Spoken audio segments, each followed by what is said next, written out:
કેમ છો ધોરણ 12 ના ઘુઘવાટા કરતા સરસ મજાના બિકર બ્લાસ્ટરો? તો વિદ્યાર્થી મિત્રો, હવે આપણે જોઈએ કે 10 દિવસની જે આપણે સ્ટ્રેટેજી જે પ્લાન છે આજે તમારી સમક્ષ અમે લઈને આવ્યા છે. વિદ્યાર્થી મિત્રો, તમે બધાએ ખૂબ સરસ રીતે તમે વિડીયોને આગળ જોયો છે કે 15 દિવસમાં અમે કઈ રીતના બેસ્ટ સ્કોર પ્રાપ્ત કરી શકીએ, પણ આ તમામ શિક્ષકો વતી અમને પાછો એવો વિચાર આવ્યો કે નહીં, વિદ્યાર્થી મિત્રોના 10 દિવસમાં પણ કઈ રીતના હજી ઇમ્પ્રુવ કરી શકીએ. તો વિદ્યાર્થી મિત્રો, એના માટે અમે સરસ મજાની આજના આ દિવસે અમે લઈને આવ્યા છીએ કે 10 દિવસની કિલર સ્ટ્રેટેજી પ્લાન. વિદ્યાર્થી મિત્રો, હું એટલું તો કહી શકું છું કે આ 10 દિવસની જો કિલર સ્ટ્રેટેજી છે, ફિઝિક્સ, કેમેસ્ટ્રી, મેથેમેટિક્સ, બાયોલોજી, જો તમે આને સંપૂર્ણ પ્રમાણે ફોલો કરશો તો હું ત્યાં સુધીની એટલી તો ગેરંટી આપી શકું છું કે તમે તે તમારો વિષય સબ્જેક્ટ આધીન એટલે તમે જે ગોલ નક્કી કર્યો છે ગોલ સુધી તમે આરામથી માર્ક્સને કવર કરી શકશો. તો વિદ્યાર્થી મિત્રો, આપણે વધારે સમયની રાહ નથી જોવી અને આપણે વીડી સરને વિનંતી કરીએ કે સર આવો અને ફિઝિક્સની આ 10 દિવસની કિલર સ્ટ્રેટેજીને સમજાવો, અને ત્યાર પછી આપણે કેમેસ્ટ્રીના સરને રજૂઆત કરશું, ત્યાર પછી આપણે મેથ્સના અને ત્યાર પછી બાયોલોજીના સરને કહેશું કે આ જે 10 દિવસની જે કિલર સ્ટ્રેટેજી છે અમને સમજાવજો, અને જેથી કરીને અમે બેસ્ટ સ્કોર પ્રાપ્ત કરી શકીએ. તો સર આવો અને આજની આ સરસ મજાની વિદ્યાર્થી મિત્રોને જે 10 દિવસની ફિઝિક્સમાં કઈ રીતે મહેનત કરીને બેસ્ટ સ્કોર પ્રાપ્ત કરી શકે એના વિશેની માહિતી આપે. ચાલો સર, તો સ્ટાર્ટ કરો. ધન્યવાદ માઇક આપવા બદલ. Thank you sir. રેડી? તો ચાલો વિદ્યાર્થી મિત્રો, હવે એની જ સાથે સાથે આપણે તો હવે મળી ગઈ ને જિમ્મેદારી મળી ગઈ ભાઈ કે સબ્જી 10 દિવસની કિલર સ્ટ્રેટેજી આપણે લેવાની છે. હવે આ વસ્તુઓને તમારે ભૂલવાની નથી. કઈ બાબતો? તો કે છેલ્લા 10 દિવસ, હવે એક વસ્તુ તો આપણે સિમ્પલ ક્લિયર કટ ખબર છે કે પહેલું પેપર કેનું છે? ફિઝિક્સ. પહેલું પેપર ફિઝિક્સ નું હોય તો અત્યારે જયારે લાસ્ટ 10 ડેઝ વહેતા હોય તો આપણું ધ્યાન અત્યારે વધુમાં વધુ બે સબ્જેક્ટ ઉપર હોય. કયા? તો કે કેમેસ્ટ્રી અને બીજું ફિઝિક્સ. કારણ કે બાયોલોજી અને મેથ્સ અને ઇંગ્લિશ કોમ્પ્યુટર સબ્જેક્ટમાં તમને સફિશિયન્ટ ટાઈમ મળી જશે તૈયારી માટે, જ્યારે કેમેસ્ટ્રીમાં માત્ર આગળ એક જ દિવસની રજા છે અને ફિઝિક્સનું તો પહેલું જ પેપર છે. તો અત્યારે ઘણા ખરા વિદ્યાર્થીઓ આગળ અત્યારે સ્ટાર્ટિંગના દિવસોમાં કેમેસ્ટ્રીની તૈયારી કરતા હશે અને ફિઝિક્સના પેપરની જસ્ટ 4 થી 5 દિવસની વાર હોય ત્યારે ફૂલ્લી ફિઝિક્સ ઉપર આવી જશે.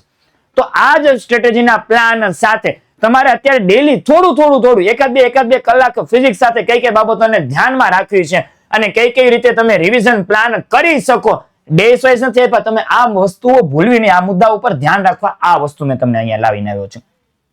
તો કે હવે અત્યારે માત્ર મહત્વના ચેપ્ટર ઉપર જ ફોકસ કરું. રેડી? જે ઇમ્પોર્ટન્ટ ચેપ્ટર છે, જેનું વેઇટેજ વધારે છે, એના પર ફોકસ તમારું કેવું રહ્યું છે? વધારે રહેવું છે. અને સાથે પ્રીવિયસ યર ક્વેશ્ચન નું રિપીટેશન મોડમાં થવું જોઈએ. એમ નહીં કે મને આવડી ગયું વાત પૂરી, નહીં.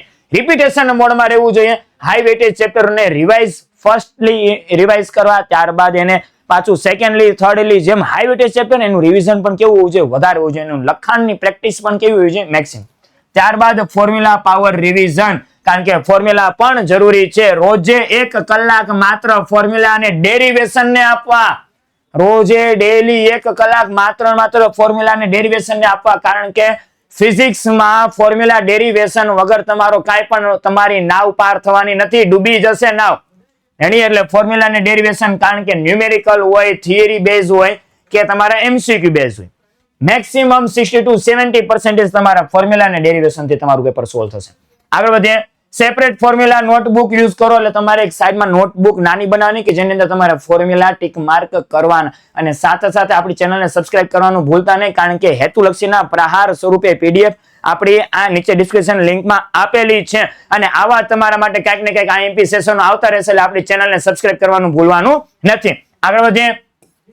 પીવાયક્યુ ની પ્રેક્ટિસ, મેક્સિમમ રાઇટિંગ પ્રેક્ટિસ કરવાની જરૂરી છે. માત્ર તૈયાર કરી લ્યો ત્યાંથી ચાલશે નહીં, અને લિમિટેડ ટાઈમ ની અંદર 1 કલાકના 1 સવાલ સોલ્વ કરું, નો વે. લિમિટેડ ટાઈમ ઇન્ટરવલ ની અંદર જ સોલ્વ થવું જોઈએ.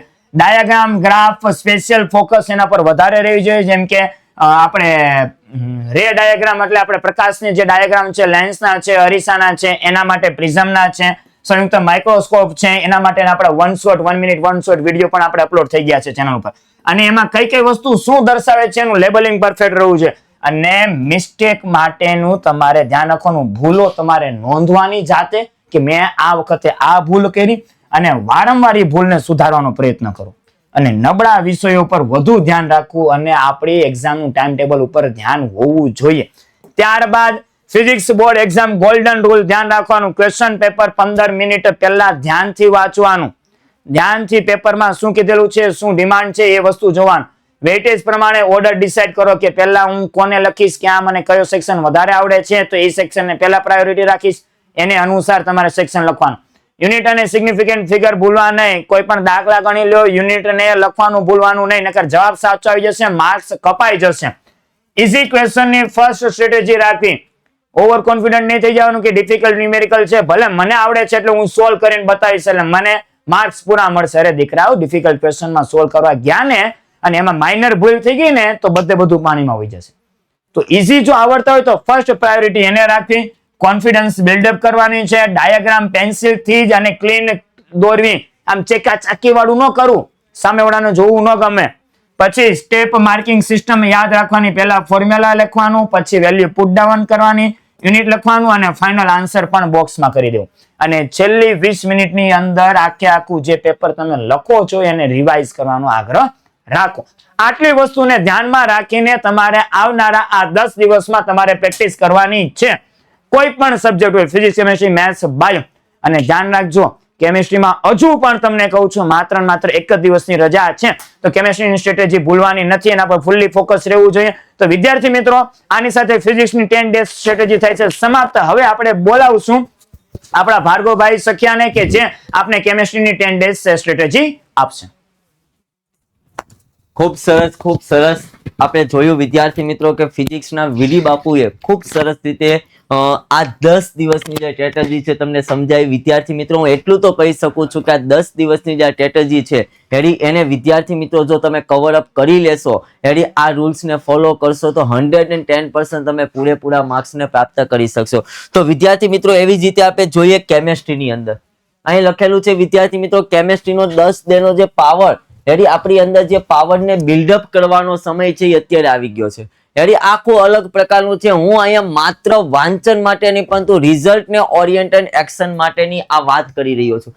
રિઝલ્ટને બિલ્ડઅપ કરવા માટેની વાત કહું છું. સૌ પ્રથમ વિદ્યાર્થી મિત્રો કે ધ નેમ ગેમ માસ્ટર 1 થી 3 દિવસની અંદર સામાન્ય રીતે વિદ્યાર્થી મિત્રો ઓર્ગેનિક થી ડરે છે. તમે કહો છો કે આ 3 દિવસમાં માત્ર નેમ રિએક્શન અને સ્ટ્રક્ચર જ કરવાના. હા, હું એ જ કહું છું. કારણ કે વિદ્યાર્થી મિત્રો 20 મુખ્ય પ્રક્રિયાઓ અને એક ફોર્મ્યુલા શીટ આપો. આમ જોવા જાવ તો ટોટલ આપણી પાસે 26 મુખ્ય ક્રિયાઓ છે. તને એક ફોર્મ્યુલા શીટ ને તૈયાર કરો. ગોલ શું છે? ધારો કે એક્ઝામ્પલ તરીકે 4 માર્ક્સના 2 ક્વેશ્ચન પણ જો આમાંથી આવી જાય તો વિદ્યાર્થી મિત્રોનો આત્મવિશ્વાસ સીધો આસમાને પહોંચી જશે. કારણ કે આ તમે 26 જે છે ને વિદ્યાર્થી મિત્રો મુખ્ય પ્રક્રિયાઓ કરી લીધી, એને ફોર્મ્યુલા શીટને તૈયાર કરી લીધી અને એમાંથી તમારો 4 માર્ક્સના 2 ક્વેશ્ચનો આવી ગયા તો તમારો જે કાંઈ કોન્ફિડન્સ છે, તમારો જે આત્મવિશ્વાસ છે આસમાન સુધી પહોંચી જશે ને પછી તમે પેપર લખશો ને વિદ્યાર્થી મિત્રો બેસ્ટ થઈ જાય. સૌથી મહત્વની કઈ છે તો વ્રુઝ પ્રક્રિયા છે, કેનીઝ જાળો છે, આલ્ડોલ સંગનન છે, ક્રોસ આલ્ડોલ સંગનન છે, રિમટીમાન છે, કાર્બોક્સિલિક એસિડના આધારિતના કાર્બાઇલના સમીકરણો છે. તો વિદ્યાર્થી મિત્રો આ દરેક વસ્તુને તમે એક ફોર્મ્યુલા શીટની અંદર તૈયાર કરશો. 3 દિવસ સુધી વિદ્યાર્થી મિત્રો આના ઉપર ફોકસ કરો. ત્યારબાદ જોઈએ વિદ્યાર્થી મિત્રો તો આગળ વધીએ તો વિદ્યાર્થી મિત્રો નેમ એટ્રેક્સ એટલે કે એટેક કરવાનો છે. નંબરિકલ ઉપર એટેક, દાખલા ઉપર તમારે એટેક કરવાનો છે 4થા અને 5મા દિવસે. કે ફિઝિકલ કેમેસ્ટ્રી લોગ છે, એન્ટીલોગ છે, એના ઉપર વધારે ફોકસ કરો. વિદ્યાર્થી મિત્રો ઘણા બાળકો એવા છે કે જેને કેલ્સીની અંદર પણ એન્ટીલોગ ગોતતા નથી આવડતો અને ઘણા બાળકો એવા છે જેને આવડે છે પરંતુ લોગ ટેબલમાં નથી. એને સંપૂર્ણ પ્રમાણમાં વિડીયો પણ આપણે મૂકેલા છે, તેને જોઈ લેવા. વિદ્યાર્થી મિત્રો સેક્શન ઓફ ફોર્મ્યુલા શીટને તૈયાર કરો.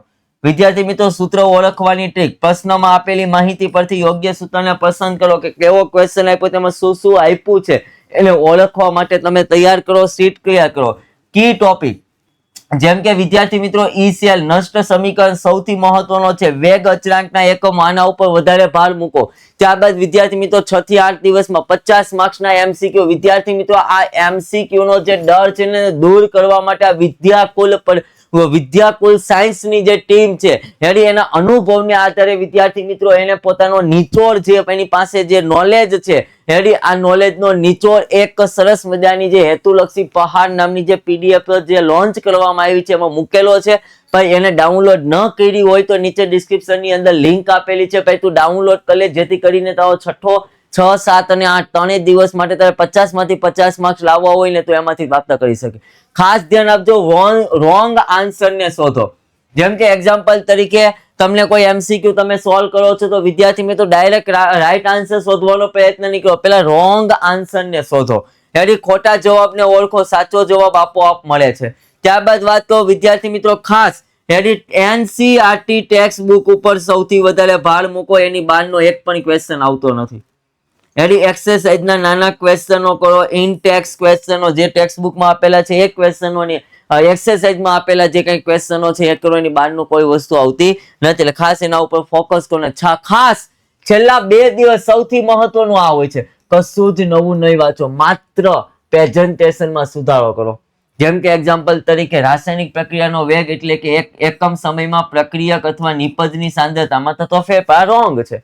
રાઈટ હું છે વિદ્યાર્થીઓ, રાસાયણિક પ્રક્રિયાનો વેગ એટલે કે એકમ સમયમાં પ્રક્રિયક અથવા નિપજની સાંદ્રતામાં થતો ફેરફાર હાઇલાઇટ કરો. આ રીતના આન્સર શીટને તમે તૈયાર કરો, અંડરલાઈન કરો. આવી રીતના નહીં, આન્સર શીટને તૈયાર કરો, આવી રીતના હાઇલાઇટ કરો, અંડરલાઈન કરો. વિદ્યાર્થી મિત્રો, એટલે પેપર ચેક કામને સરળ બનાવો. પેપર ચેકરનું કામ કેવું બનાવો? સરળ, કે હજારો સમય ઓછો, હજારો પેપર હોય છે પણ પાસે સમય કેવો છે? ઓછો છે. તો વિદ્યાર્થી મિત્રો આન્સર શીટમાં મેઇન વર્ડને હાઇલાઇટ કરેલા હશે તો પૂરા માર્ક્સ મળવાની શક્યતા વધી જશે, ફૂલ માર્ક્સ. ખાસ આ જોજો, મેઇન શબ્દો જે તમારો હોય છે ને હાઇલાઇટ કરેલો હોવો જોઈએ. ટોપિક છે તો ટોપિકને હાઇલાઇટ કરો. તમારે કોઈ આકૃતિ આવે છે તો વિદ્યાર્થી મિત્રો એ આપણે જે આકૃતિઓ છે ને પેન્સિલથી વ્યવસ્થિત દોરવાનો પ્રયત્ન કરો. હું ન્યા લગીની તમને જણાવું છું વિદ્યાર્થી મિત્રો કે આપણે બોર્ડની અંદર કાકરા પેન, જે આપણે લીડ પેન આવે છે, લીડ પેનનો યુઝ કરો. 0.5 ની જે લીડ પેન્સિલ આવે છે એનો યુઝ કરો, જેને કારણે તમે આકૃતિ દોરશો તો વ્યવસ્થિત મસ્ત અને આકૃતિ રહેલાશે નહીં અને તમને પૂરા માર્ક્સ આવવાની સંભાવના 110% વધી જશે. લાસ્ટ 2 દિવસની અંદર કશું નવું નથી કરવાનું. તમારું જે પ્રેઝન્ટેશન છે એમાં શું કરવાનું છે? બિલ્ડઅપ કરવાનું છે. ખ્યાલ આવી ગયો વિદ્યાર્થી મિત્રો? તો હવે આપણે વિદ્યાર્થી મિત્રો મેથ્સના સરને જણાવશું કે સર તમે આવો અને અમારા આ બાળકોને મેથ્સની સ્ટ્રેટેજી આપજો જેથી કરીને તે બેસ્ટ સ્કોર પ્રાપ્ત કરી શકે. તો સર હવે પછીનો દોર અમે તમારી તરફ સોંપીએ છીએ. ઓકે, તો વિદ્યાર્થી મિત્રો શાંતિથી આપણે સમજશું કે મેથ્સમાં કઈ રીતના આપણે બેસ્ટ સ્કોર પ્રાપ્ત કરી શકીએ. યસ વિદ્યાર્થી મિત્રો, થેન્ક યુ ભાર્ગવ સર. હવે વાત કરીએ તો કે ભાઈ મેથ્સમાં અત્યાર સુધી જે છે તમને લોકોને 15 દિવસની સ્ટ્રેટેજી આપી છે. દીકરાઓ યાદ રાખજો કે આ વિદ્યાકુલ છે, બરાબર, અને વિદ્યાકુલે એક નીવ ઊભી કરી છે કે ભાઈ ગુજરાતના છેલ્લા ગામડાના છેવાડાના ઘર સુધી એક ક્વોલિટી એજ્યુકેશન પહોંચાડવું છે. તો આ નીવના ભાગી તમે પણ બને એટલો આ વિડીયોને શેર કરો, સાથે સાથે સબસ્ક્રાઇબ કરો. અને હવે આપણે જે છે મેથ્સ વિષયની વાત કરીએ કે ભાઈ સર આની માટે શું કરી શકાય. દીકરાઓ છેલ્લા 10 દિવસ બાકી છે, બરાબર, છેલ્લા 10 દિવસ બાકી છે અને જો છેલ્લા 10 દિવસની ગણતરી કરવા જાય ને તો 240 કલાક જેવો સમયગાળો છે, બરાબર. અને આમાંથી થોડો ઘણો સમયગાળો આપણે ક્યાંક ને ક્યાંક હોલ ટિકિટ લેવામાં ને સુવામાં આ બધું કરવા કરતા જો આપણે ગણતરીની કલાકો ગણીએ ને તો 100 માત્ર 100 પ્લસ કલાકો જે છે, બરાબર, એમાં તમે જેટલો સમયગાળો ખેંચી શકો એટલો તમે તમારી માટે ખેંચી લો, બરાબર. આ 100 કલાક યાદ રાખી લેજો દીકરાઓ, આ 100 કલાક જે છે એ તમારા જીવનની ગેમ ચેન્જર કલાકો થવાની છે. કારણ કે જે લોકોએ જે આ 100 કલાકને સારી રીતે યોગ્ય રીતે ઉપયોગ કરી લીધી ને, બરાબર, કારણ કે રેસના ઘોડા હોય ને દીકરાઓ, બરાબર, એમાં બધા એક સાથે ભાગવાનું શરૂ કરે, પરંતુ જ્યારે છેલ્લી ઘડીએ જ્યારે છેલ્લો એક રાઉન્ડ આવે છે અને આ છેલ્લા રાઉન્ડમાં જે ઘોડો જે છે, બરાબર, એન્ડ સુધી અને પોતાનો આમ છે ને જેટલું બળ છે એટલું બધું લગાવી દે ને, બરાબર, પોતાનું બધું સર્વશ્રેષ્ઠ આપી દે, એ આખી રેસ જીતી જાય છે, બરાબર છે. કહેવાનો અર્થ એટલો છે કે હવે માત્ર 10 દિવસ બાકી છે, એની ગેમ ચેન્જર થઈ જવાના છે. માત્ર ગણિતમાં નહીં, માત્ર ગણિતમાં 100 નહીં, પરંતુ ઓલ ઓવર બધા સબ્જેક્ટ માટે તમારે લોકોએ હવે 100 કલાક જેવો સમયગાળો બાકી છે, બરાબર. હવે એને સુધારવાનો સમયગાળો બાકી છે. ટોપર બનવું છે, માત્ર પાસ થવું નથી, બરાબર છે. એટલે આ એક વસ્તુ ખાસ ધ્યાન રાખવાનું છે. બીજી એક બાબત ખાસ હું નોટ કરાવીશ કે ભાઈ આ વસ્તુ માટે જે આ 100 કલાક છે ને, બરાબર, એ બેલેન્સિંગ નો ખ્યાલ છે. માત્ર એક પલડું એટલે કે મેથ્સ વાળું પલડું જો તમે આમ કહેવાય ને કે ભાઈ વધારે એની ઉપર ભાર આપશો, કે પછી બાયોલોજી વાળા વિદ્યાર્થીઓ હોય તો એ બાયોલોજીને માત્ર ભાર આપશે તો ભાઈ આ જે પલડું છે ને એ એક સાઈડ નમી જશે. તો સામેથી ફિઝિક્સ અને કેમેસ્ટ્રી ઊંચા થઈ જશે. બરાબર, એટલે બેલેન્સિંગ નો ખેલ છે દીકરાઓ. બરાબર, બેલેન્સિંગ સાથે ચાલજો. Balance strategy is equal to આત્મવિશ્વાસ. બરાબર છે. તો ચલો હવે આની માટે શું હોઈ શકે? બરાબર છે. તો કે ભાઈ સૌથી પહેલું તો કે ભાઈ બાહુબલી ટોપિક અને ધુરંધર જે છે એ સ્ટ્રેટેજી મેં તમને લોકોને આમ કહેવાય ને કે ભાઈ 15 દિવસ માટે આપેલી. બસ એની પરથી જ હવે થોડુંક આગળ બરાબર આપણે થોડુંક જ સુધારા વધારા સાથે આપણે ચર્ચા કરવાની છે. સૌથી પહેલા તો કે ભાઈ આ 1 થી 5 દિવસમાં બાહુબલી ટોપિક પર વિજય મેળવવાનો છે. અને બાહુબલી ટોપિક કયા કયા છે તમને ખ્યાલ છે? આપણા સ્કોરિંગ ચેપ્ટરો. બરાબર, આ સ્કોરિંગ ચેપ્ટરોમાંથી વાત કરીએ તો કે ભાઈ કલન શાસ્ત્ર બોલે તો સંકલન. બરાબર છે, સંકલન હોય વિકલન હોય આ બધા કલન શાસ્ત્ર કહેવાય. જે તમારા લોકોનું યુનિટ 3 છે, 45 માર્કનું છે. બરાબર છે, તમને ખ્યાલ હશે. એટલે આ 45 માર્ક ઉપર પૂરેપૂરો મારણ કરી નાખો. બરાબર છે. સદિશ બહુ જ important, same as well as 3D. બરાબર છે, ત્રિપરિમાણીય ભૂમિતિ એની પર પણ ખાસ ધ્યાન આપો. એટલે કે ભાઈ આ બાહુબલી ટોપિક છે, રટી નાખો, ગુગરો કરી નાખો. બરાબર છે. ટાઈમ મેનેજમેન્ટ બેસ્ટ છે. બરાબર છે. 10 થી 12 કલાકનો પ્લાન આખો સેટ કરો. બરાબર, એમાં 3 કલાક તમે લોકો ગણિતને આપ્યા છે. ફિઝિક્સનું પહેલું પેપર છે એટલે એને વધારે સમયગાળો ફાળવ્યો છે. બરાબર, અને પાછા એઝ વેલ એઝ 3 કલાક 4 કલાક જેવો સમયગાળો કેમિસ્ટ્રીને. બરાબર, એટલે કે ઇન શોર્ટ જે તમે લોકો 10 થી 12 કલાક વાંચશો એમાં પહેલી પ્રાયોરિટી જુઓ તમે, પહેલું ફિઝિક્સ છે તમને બધાને. બરાબર, એટલે ફિઝિક્સ માટે મેં વધારે આપ્યું છે, જ્યારે આ બંનેનો છેલ્લો એમ કહેવાય ને કે ભાઈ ફાઇન ટચ આપ્યો છે, જેથી કરીને એ સબ્જેક્ટ તમારે એન્ડ ટાઈમે ઓછા કરવા પડે. પછી તો કે ભાઈ ગણિતમાં શું કરવું? ભાગ 2 માટે મોટા દાખલા પૂર્ણ કરવાના છે. સદિશ 3D ના બધા સૂત્રો રિવિઝન કરવાના છે.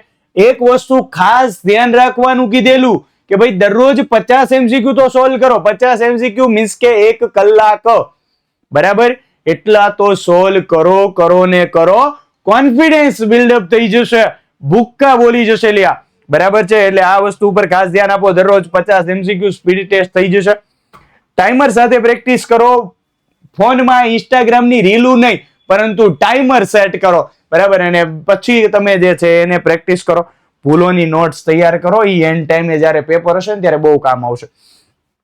ખાસ ધુરંધર ટીપ છે ભાઈ, જે વિદ્યાર્થી આ 5 દિવસમાં કેલ્ક્યુલેશન ને એમ કહેવાય ને કે ભાઈ કમ્પ્લીટ કરી નાખ્યું ને, એનો 100 માંથી 100 માર્ક્સ મેળવવા માટેનો 70% રસ્તો છે ને એને કાપી નાખ્યો. બરાબર છે, 70% રસ્તો કાપી નાખ્યો. આ સિમ્પલ સાદી સ્ટ્રેટેજી છે. બરાબર છે, તો આ ખાસ ધ્યાન રાખવાનું છે. બરાબર, અને છેલ્લે લાઈન લખી છે કે હવે નહીં તો ક્યારે નહીં. હવે આ માત્ર 5 દિવસ નક્કી કરશે કે તમારા લોકોનું રિઝલ્ટ કેવું આવશે. બરાબર છે, તો આ ખાસ ધ્યાન રાખવાનું છે. નેક્સ્ટ જો વાત કરી દેવામાં આવે તો શું કરવું અને શું ન કરવું જોઈએ. બરાબર, તો કે ભાઈ આવી ભૂલો ન કરો. નવું મટીરિયલ પાછળ ન ભાગો. તમારા ફ્રેન્ડ નો ફોન આવે કે ભાઈ ઓલું મટીરિયલ બહુ સારું છે, ત્યાંથી મને આ રેફરન્સ મળ્યો છે, ચાલ ને ઈ કરી નાખ એટલે બધું થઈ જશે. એને પ્રેમથી ના પાડી દો, ઓકે રોંગ નંબર. બરાબર, સીધું ના પાડી દો રોંગ નંબર છે ભાઈ. બરાબર, કોઈ એવું જે છે નવીન ન કરો. બરાબર, નેક્સ્ટ તો કે ભાઈ માત્ર વાંચતા જે છે એટલે કે ભાઈ માત્ર વાંચવા ન બેસી જાવ. ગણિત ઇતિહાસ નથી, એને લખવું પડે, તૈયાર કરવું પડે. એક વિષય ઉપર અટકી ન જાઓ, બધા વિષય તૈયાર કરો. સાથે સાથે તો કે ભાઈ ટેક્સ્ટ બુકના ઉદાહરણો ખાસ કરી નાખો. સ્વાધ્યાયના દાખલા આવડવા જ જોઈએ. મેં તમને પહેલા જ કીધું હતું કે ઉદાહરણ ને સ્વાધ્યાયના દાખલા 3 વખત ગણેલા હોવા જોઈએ. 3D ના આકારો મોટા ભાગે જે છે ને એ અમુક વસ્તુ ફિક્સ જ હોય. બરાબર છે, કે ભાઈ આમાંથી આવું જ આવે, તો એ વસ્તુ ઉપર ખાસ ધ્યાન આપો. બરાબર, અને સ્વાસ્થ્યનું પણ તમારે ખાસ ધ્યાન આપવાનું છે. તો આ વસ્તુ પણ જે છે તૈયાર કરો. તો હવે આપણે વાત કરીએ કે ભાઈ બાયોલોજીના સર, હવે તમે આવો અને અમને ઇન્ફોર્મેશન આપો કે હવે એની માટે શું કરવું જોઈએ. यस सर, चलो ले दो, हमको दे दो भाई. મેથ્સ ના મેજિશિયનો તમને સારામાં સારી રીતે સરે સમજાવી દીધું કે ભાઈ 10 દિવસમાં તમે સારામાં સારી તૈયારી કેવી રીતે કરી શકો. હવે વારી છે બાયોલોજીની. ભાઈ બાયોલોજીમાં 10 દિવસમાં ભૂકા કાઢવા છે, તેનું પ્લાન શું હોવું જોઈએ, શું કરવું, આખો સિલેબસ એક પેજમાં લખી લો. યુનિટ કેટલા ચેપ્ટર છે, કયા અઘરા. ભાઈ આ પેટર્ન હું દર વખતે તમને કહું છું કે ભાઈ અઘરું, મધ્યમ અને સરળ છે એ તમને ખબર હોવી જોઈએ. કારણ કે મને શું નથી આવડતું, જો મને એ જ નહીં ખબર હોય ને તો મારે ક્યાં સુધારો કરવાનો છે એ ખબર જ નહીં પડે. તો આ તમારું બ્રહ્માસ્ત્ર છે ભાઈ, આ તમને ખબર હોવી જોઈએ. બીજું હાઈ મીડિયમ ઈઝી મેં તમને વાત કરી. PYQ જોઈને ઇમ્પોર્ટન્ટ પેટર્ન સમજો. ભાઈ છેલ્લા 5 વર્ષના પેપર, અથવા તો એ નથી કરવું તો આપણી ગર્જના સિરીઝ છે યુટ્યુબ ઉપર, એમાં બાયોલોજીના લેક્ચર જોઈ લેજો મારા કલે જાઓ. તમને PYQ કેવા પૂછાય છે ને એ ખબર પડી જશે. કેવા PYQ હોય છે એ તમને ખબર પડી જશે. બરોબર છે, ચાલો ત્યાર પછી શું કરવું? વાંચેલા ચેપ્ટરમાં કોન્સેપ્ટ ક્લિયર કરવો. જે ચેપ્ટર તમે વાંચી નાખ્યા છે, તમને આવડે છે, એના કોન્સેપ્ટ ક્લિયર કરતા જાઓ, ટિક કરતા જાઓ કે ये हमको आता है, ये हमको आता है, ये हमको आता है. ડન. ફ્લો ચાર્ટ બનાવીને સમજો ભાઈ. કોઈ પણ વસ્તુ જ્યારે અઘરી લાગે ને ત્યારે એને ફ્લો ચાર્ટ બનાવી દો. જેટલો સરળ ફ્લો ચાર્ટ હશે એટલી સમજવામાં મજા આવશે. વાય અને હાઉ, ભાઈ આ શું કામ થાય છે, કેવી રીતે થાય છે, જો આ સમજતા શીખી ગયા ને તો એક પ્રશ્ન સોલ્વ કરશો, સાથે સાથે બીજા તમને 2 થી 3 પ્રશ્ન ફ્રીમાં મળશે. તો આ તમારા માટે મહત્વનું છે ભાઈ. ત્યારબાદ બધા ઇમ્પોર્ટન્ટ ડાયાગ્રામ દોરી લેજો. ડાયાગ્રામની પ્રેક્ટિસ, કારણ કે બાયોલોજી એટલે ડાયાગ્રામ વગર તો ના જ ચાલે. ડાયાગ્રામની પ્રેક્ટિસ કરજો. ખાલી જોવાથી નહીં આવડે મારા કલેજા. જેમ ગણિતમાં ગણ્યા વગર ન આવડે ને, ફિઝિક્સમાં નહીં આવડે ને, એવી જ રીતે બાયોલોજીમાં પણ માત્ર જોવાથી નહીં આવડે. એને કરવું પડશે, ને દોરવું પડશે, ને લખવું પડશે. જેટલી તમારી કલમને ઘસશો એટલું તમારું ભવિષ્ય ચમકશે. જેટલી તમારી કલમને તમે ઘસશો ને ભાઈ, એટલું તમારું ભવિષ્ય છે ને ચમકશે. હવે નક્કી તમારે કરવાનું છે, ભવિષ્યને ચમકાવવું છે કે અંધકારમાં જ રહેવા દેવું છે. તો ઘસવું પડશે તમારી પેનને. લેવલ પ્રેક્ટિસ કરો. ડાયાગ્રામ સાથે એક્સપ્લેનેશન લખવાની પણ ખાસ તમારે પ્રેક્ટિસ કરવાની છે. Answer writing format day. મેં કીધું ને, સિર્ફ દેખને સે નહીં આયેગા. પહેલી નજરનો પ્રેમ નથી કે માત્ર જોવાથી થઈ જાય, નહીં થાય. એના માટે લખીને પ્રેક્ટિસ કરવી પડશે. સવાલ જવાબ છે લખવા પડશે. 2 માર્ક્સના સવાલ હોય તો કેટલું લખવું હોય તમને ખબર હોવી જોઈએ. 3 માર્ક્સના સવાલ હોય તો કેટલું લખવું તમને ખબર હોવી જોઈએ. 4 માર્ક્સના સવાલ હોય કેટલું લખવું તમને ખબર હોવી જોઈએ. આના માટે ડિટેલમાં વિડીયો આપણી YouTube ચેનલ ઉપર છે, વિદ્યાકુલ ગુજરાતી સાયન્સ ઉપર છે, અને શોર્ટ્સ પણ છે, IMP ટોપિક પણ છે સાહેબ, બધું જ છે આપણી ચેનલ ઉપર. એકવાર સબસ્ક્રાઇબ, લાઈક, કોમેન્ટ, શેર કરીને જોવો તો ખરા, બધું જ મળશે. ડર લાગે છે નહીં લગાડવાનો. આપણી ચેનલને સબસ્ક્રાઇબ કરી લેવાની, બધી જ વસ્તુ તમને એમાં મળી જશે. હોને હા. ત્યારબાદ 1 કલાકમાં 20 માર્ક્સના પ્રશ્નો ઉકેલી લેવા. ભાઈ પ્રયત્ન એવો રાખો, માઇન્ડસેટ એવું રાખો કે પેપરમાં 1 કલાકમાં એટલું તો સોલ્વ કરી જ લઈશ. પ્રેક્ટિસ કરો. કેમ ના થાય? થાય જ. ટાઈમર રાખો. ટાઈમ સાથે પ્રેક્ટિસ. એમને હવામાં વાત કરવાની નથી. ટાઈમ સાથે તમારે શું કરવાનું છે? પ્રેક્ટિસ. ઓછામાં ઓછું કીધું મેં, ટાઈમ સાથે પ્રેક્ટિસ કરશો ને તો થશે. અને ત્યારબાદ ખાસ 3 કલાકમાં સંપૂર્ણ ક્વેશ્ચન પેપર સોલ્વ કરવાની. ઓછામાં ઓછી ભાઈ ગમે એ વિષય હોય. હું એવું નથી કહેતો બાયોલોજી નું જ સોલ્વ કરો, નહીં. પેલી પ્રાયોરિટી ફિઝિક્સ હોવી જોઈએ આપણી, કારણ કે ફિઝિક્સ નું પેપર પેલું છે ને મારા કલે જાઓ. 3 કલાકમાં તમારી સૌથી પહેલી બાબત એ છે કે પેપર પૂરું કરો. પેપર પૂરું નહીં થાય તો કરવું અઘરું થઈ જશે ભાઈ. ત્યારબાદ એક્ઝામ પેટર્ન જેવી સિચ્યુએશન બનાવો. પોતે ચેક કરો કે તમારી ભૂલ ક્યાં થાય છે, એ સુધારો, અટકો, અને ત્યાંથી તમારે છે ને તે સમજવાનું છે. એટલે બધી જ વસ્તુ તમને એની માહિતી મળી જશે. મોક પેપરમાં થયેલી ભૂલો લખો. કઈ જગ્યાએ ભૂલો કરો છો એને સુધારવી જોઈએ, એ બધી બાબતનું ધ્યાન રાખવાનું છે. વીક એરિયા ઓળખો. કઈ જગ્યા એવી છે કે જ્યાં તમે વારંવાર ભૂલ કરો છો, એ જગ્યાને માર્ક કરવાની છે, ઓળખવાની છે. તે ભાગને ફરીથી રિવાઇઝ કરો. ભાઈ આ જેણે આ ટોપિક કરી લીધા છે ને એને બીજી કોઈ વસ્તુ કરવાની જરૂર નથી, ચિંતા કરવાની જરૂર નથી. સ્માર્ટ સ્ટ્રેટેજી સાથે કરવાનું છે. કોન્ફિડન્સ બૂસ્ટ કરો. તમારી અંદર આત્મવિશ્વાસ ન ઘટવો જોઈએ. હું કરી શકું છું, હું તૈયાર છું. અને ત્યારબાદ રિલેક્શન, રિવિઝન ડે. ભાઈ જ્યારે જેમ પરીક્ષા નજીક આવે ને મગજ ઉપર પ્રેશર જનરેટ ના કરવા દેતા, શાંતિ રાખજો, બધું થઈ જશે. આ વિદ્યાકુલ ગુજરાતી સાયન્સની ટીમ તમારી સાથે હર હંમેશ હતી, છે અને રહેશે. કોઈ ચિંતા કરવાની જરૂર છે નહીં ભાઈ. જેમ તમારો હાથ આ પકડો છે ને, ક્યારે છોડવાના નથી. ઉત્તમ પ્રદર્શન કરો, ચમકતા રહો. અને મેં પહેલા કીધું તું, હજી કહું છું, જેટલી તમારી પેનને ઘસશો ને એટલું તમારું ભવિષ્ય ચમકશે. તો આ વસ્તુ ભૂલાય નહીં. બરોબર. Wish you all the very best તમારી બોર્ડની પરીક્ષા માટે.